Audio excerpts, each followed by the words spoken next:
Okay, boys, here we go.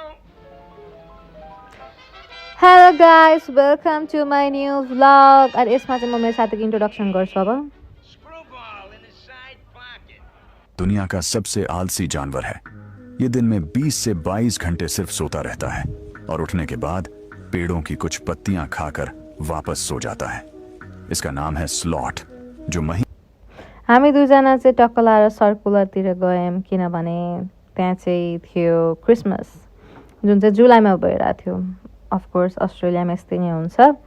त्यसपछि हामी दुईजना मिलेर गयौँ सर्कुलरतिर। रमाइलो थियो जस वातावरणतिर। अनि हामी यो भिडको बिचमा चाहिँ हामीलाई केही थाहा थिएन भित्र के थियो, तर हामी दुईजनाले सोच्यौँ कि हामी जानैपर्छ यहाँभित्र अनि बक्सोदी गर्नुपर्छ भनेर हाम्रो दिमागमा आयो।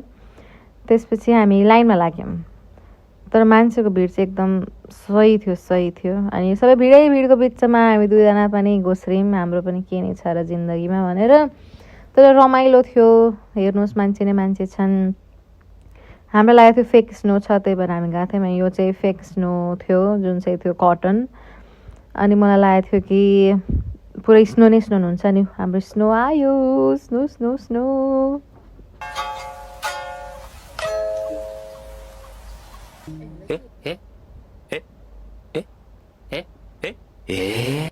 इस नर को एक मादा की तलाश है। जिन पंखों को ये इतना फैला रहा है वो खास तौर पर प्रजनन के साथीको लिए हो पोते गया। हड्काखेरि है पुरै हड्केदारै थियो। अनि उसले फर्स्ट टाइम स्नो देखेको रे।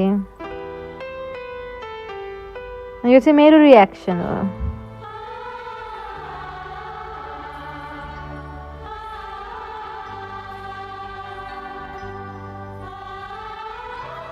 त्यसपछि हामी हिँड्दै गयौँ अनि त्यसपछि यो दाइकोमा भेट्यौँ। यो दाइको तबेलामा चाहिँ यस्तो गीत बजिरहेको थियो।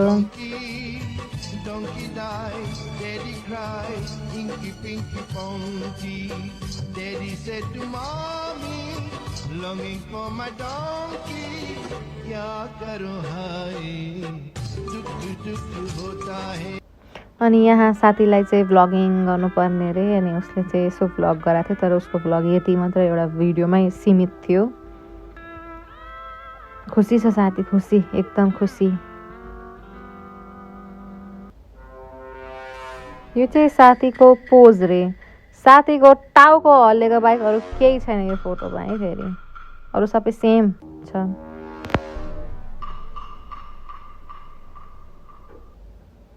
त्यसपछि हामी यताउता डुल्दै गयौँ किनभने क्रिसमस ट्री पनि हेर्नु थियो र मान्छेहरूको वातावरणहरू पनि एकदम सही थियो। सही रमाइलो लागिरहेको थियो। धेरै कुरा खायौँ हामीले, जुन चाहिँ मिठो पनि थियो, कुनै नमिठो पनि थियो। मोस्टली त नमिठै थियो। हेर्नुहोस् बच्चाहरूको खुसी, ओ माई गॉड, सबैजना यति खुसी छन्। हेर्नु साथीको कपाल हेर्नुहोस्, अरू त यस्तै हो। फेरि त्यसपछि यो दाजुले गीत गाउन थाल्नुभयो। दाजुको गाना चाहिँ एकदम राम्रो थियो। अनि त्यसपछि मैले एउटा न्युज पाएँ साथीको, त्यही भएर साथीलाई चाहिँ मलाई जसरी पनि घर पुऱ्याउनु थियो। त्योभन्दा पहिले चाहिँ हामीले चाहिँ अब्जर्भेसन पार्क जाने कोसिस गऱ्यौँ अनि गयौँ पनि। अनि त्यसपछि एउटा न्युज आयो। त्यसपछि मैले साथीलाई घर पुऱ्याउनै पर्ने थियो। जुन चाहिँ न्युज चाहिँ यो थियो, बंदरों के गुमशुदा साथी की तलाश हो गई। बंदरों ने कल रात थाने में आकर रिपोर्ट लिखवाई थी कि उनका साथी गुम गया है। जब पुलिस ने छापा मारा तो पता चला कि उनका साथी कल टीवी पे पाकिस्तान और इंडिया